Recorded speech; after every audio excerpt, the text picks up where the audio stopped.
पतझड़ के बाद बसंत ऋतु आया है, आमों में बौर आया तो मन क्यों बौराया है।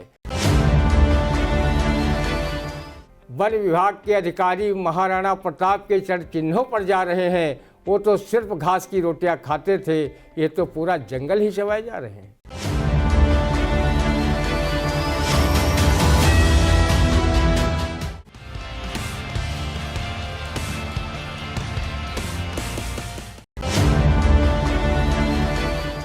नमस्कार, मैं उदय चौहान फिर हाजिर हूँ आई इंडिया का खास साप्ताहिक प्रोग्राम रंदा लेकर।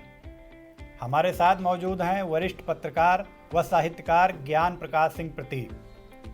चूँकि बसंत पंचमी का पर्व अभी एक दिन पहले ही बीता है, इसलिए आज के प्रोग्राम की शुरुआत हम बसंत पंचमी के खबर से ही करते हैं। बसंत पंचमी व बसंत ऋतु पर रंदा क्या कुछ कहना चाहेगा? जब बुढ़ियों चले उतान तो समझो बसंत है।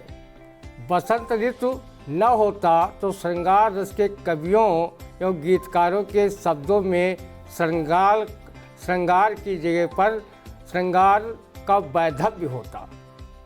श्रृंगार रस के कवियों गीतकारों के शब्दों में श्रृंगार ही गायब हो जाता।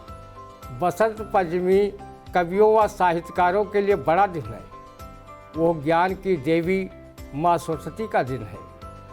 रंदा का लेखक भी जाने अनजाने माँ सरस्वती का वरद पुत्र होने का दावा करता है। कवि आलोक सीतापुरी बसंत ऋतु में 60 बसंत पार करने के बाद इतना बौरा गए हैं कि उन्होंने इस गीत को जन्म देने में देर नहीं की। पतझड़ के बाद बसंत ऋतु आया है, आमों में बौर आया तो मन क्यों बौराया है।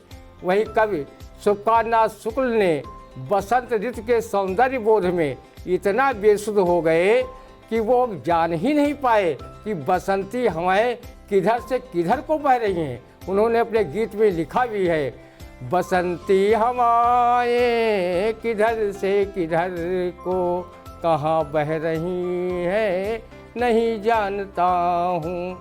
किसी ने लिखा वीरों का कैसा हो बसंत, तो किसी ने सरसों के फूल देखकर कहा सरसों फूली पीली पीली है बसंत की छटा रंगीली। तो बसंत की मादकता में घायल किसी व्यक्ति ने कहने में देर नहीं लगाई कि फागुन माँ बाबा देवल लागे।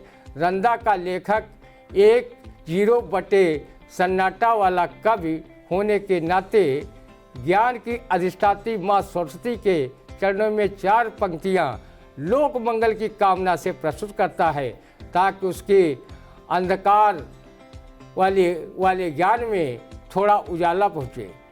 हे मातो बीणा पाणी पद पंकज मनाऊं तोर ज्ञान पुंज मानस के उर में पसार दे।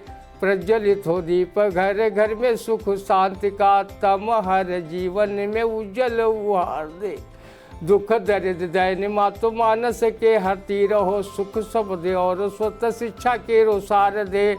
और भारत पे मातु जौन आँख का दिखावे रिपु दोनों चच फोड़ मौत घाट तू उतार दे।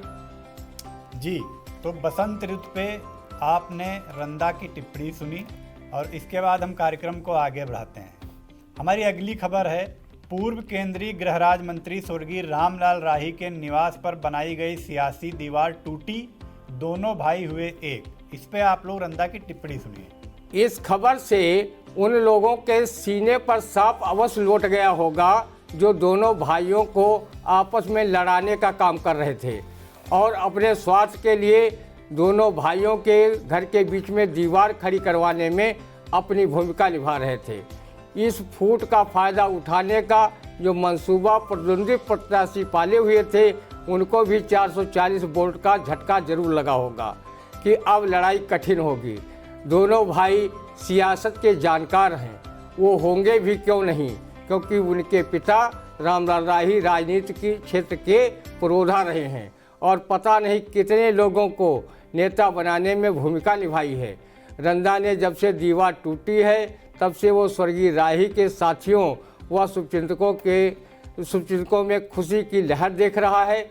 रंदा का लेखक जब विधायक सुरेश राही व पूर्व विधायक रमेश राही को बाल सुग्रीव की भूमिका में देखता था तो काफ़ी दुखी होता था, क्योंकि वो राही परिवार के शुभचिंतकों में से एक है। जब से उसने दोनों भाइयों में भरत मिलाप का सीन देखा है, तब से वो काफ़ी खुश है। उसका मानना है जब त्रेता युग के दो भाइयों ने लंका पर फतह कर ली थी, तो ये कलिकाल के दोनों भाई हरगांव विधानसभा क्षेत्र भी जीत लेंगे।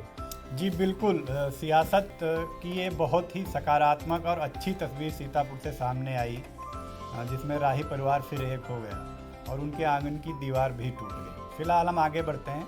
राकेश राठौर गुरु बने सदर विधानसभा क्षेत्र से भाजपा प्रत्याशी, इस पे रंदा की क्या टिप्पणी है?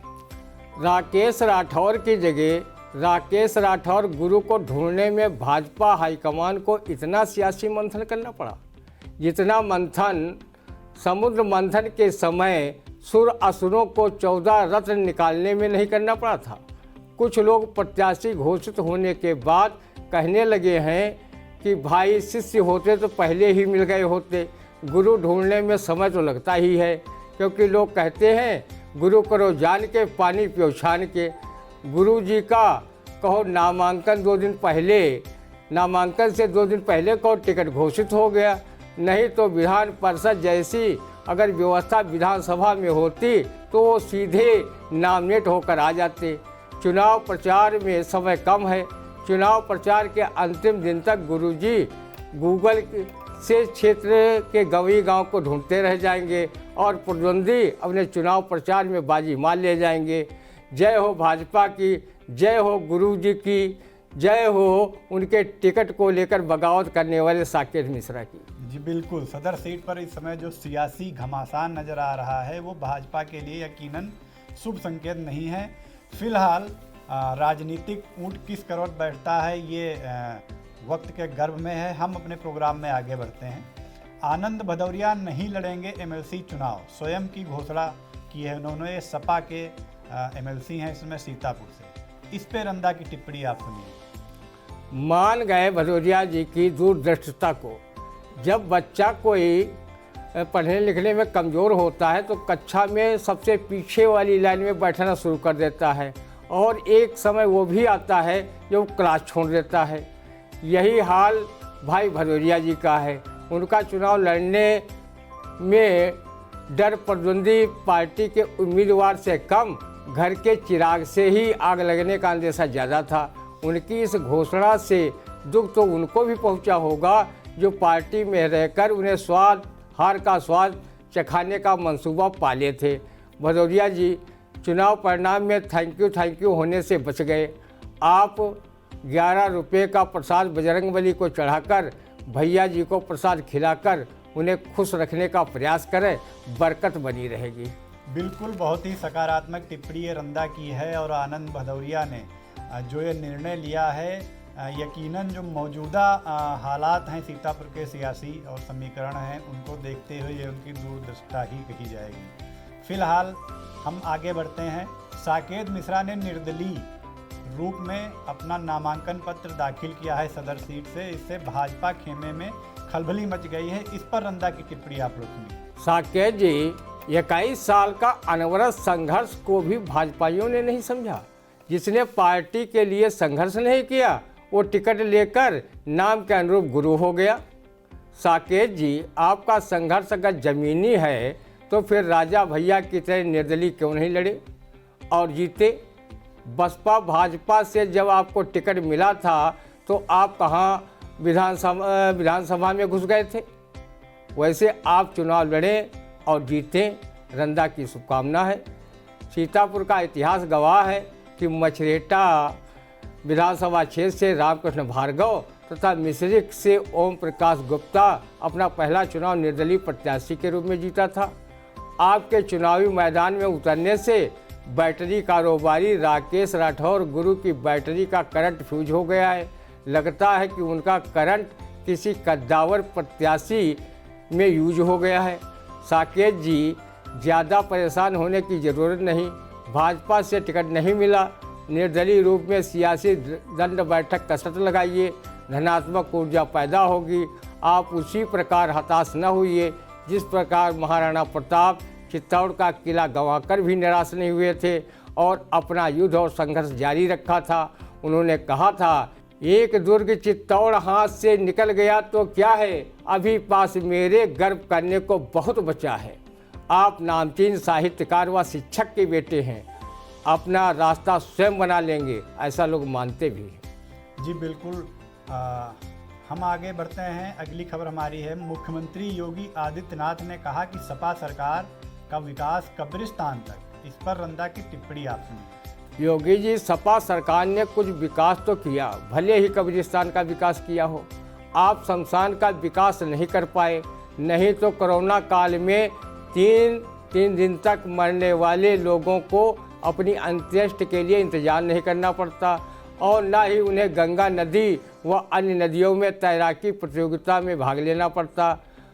आपके कार्यकाल में रंदा सरीखे मुर्दों की बड़ी दुर्गत हुई है, आज तक किसी सरकार में उतनी नहीं हुई। योगी जी, काठ की हांडी बार बार नहीं चढ़ती, अगर चढ़ाई जाती तो वो हांडी जलकर राख हो जाती है। ये पुराना मुद्दा है, कोई नया खोज कर लाओ। जनता विकास के गीत पसंद कर रही है और वो आपके पुराने गानों से तौबा कर रही है।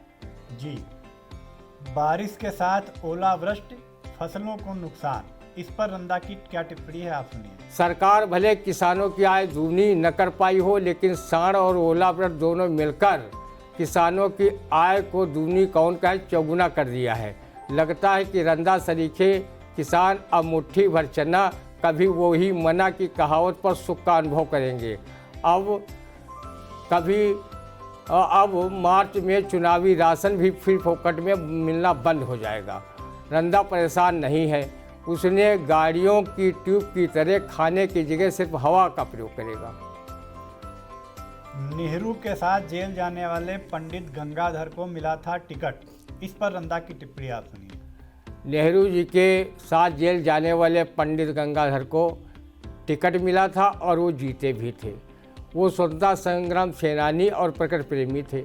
उन्हें 1952 में विजय मिली थी मिश्रिख विधानसभा क्षेत्र से। दोबारा टिकट मिलने पर वो उन्होंने टिकट वापस कर दिया था।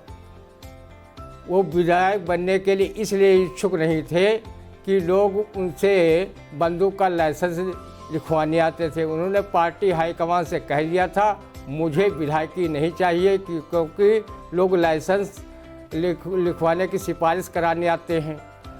लोग बंदूक से पशु पक्षियों को मारेंगे और पाप हमें भी लगेगा, इसलिए हम कतई विधायक नहीं बनेंगे। आज के नेता ऐसे महान नेताओं से सीख नहीं लेते और ना ही पार्टियां लेती हैं। पर्यावरण का क्षण पूरे विश्व की समस्या है, लेकिन कोई भी इसे चुनावी मुद्दा बनाने को तैयार नहीं। देश आज़ादी के समय में जहां 33% भूमि वनाच्छादित थी, आज 4% से कम रह गई है। यही हाल रहा तो हर व्यक्ति को ऑक्सीजन गैस सिलेंडर सोते जागते अपने पास रखने पड़ेंगे। वन विभाग भी वृक्ष कटान को लेकर गंभीर नहीं है, इसलिए किसी ने इस विभाग पर कटाक्ष करते हुए कहा भी है, वन विभाग के अधिकारी महाराणा प्रताप के चरण चिन्हों पर जा रहे हैं। वो तो सिर्फ घास की रोटियां खाते थे, ये तो पूरा जंगल ही चबाए जा रहे हैं। जी बिल्कुल सकारात्मक टिप्पणी है। भाजपा के राष्ट्रीय अध्यक्ष जेपी नड्डा ने कहा, यूपी में गुंडा राज समाप्त, इस पे रंदा क्या टिप्पणी करता है, आप सुनिए। जब नड्डा जी यूपी में गुंडा राज समाप्त हो गया है तो आपकी सरकार उत्तर प्रदेश पुलिस को अब तक भजन कीर्तन मंडली में सेवाएं क्यों नहीं दे रही है और पुलिस थानों को धर्मशाला क्यों नहीं घोषित किया गया है। रंदा तो जानता था कि पुलिस गुंडे बदमाशों को काबू करने, उन्हें जेल भिजवाने के लिए है। राम राज्य में पुलिस थानों का काम ही क्या।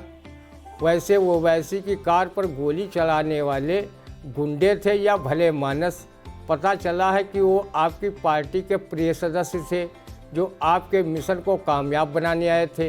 वैसे ओवैसी भी आपके ही शुभचिंतकों में माने जाते हैं। वो जितनी भी कटु आलोचना आपकी पार्टी की करते हैं, उतना ही आपका कमल खिलता ही नहीं, खिलखिलाकर आपको गद्दी दिलाता है। तो ये था हमारा आज का साप्ताहिक प्रोग्राम रंदा। हम अगले सप्ताह फिर हाजिर होंगे अपने इसी प्रोग्राम में। तब तक हमें दीजिए इजाज़त। और अपनी प्रतिक्रियाएं कमेंट बॉक्स में अवश्य दीजिए।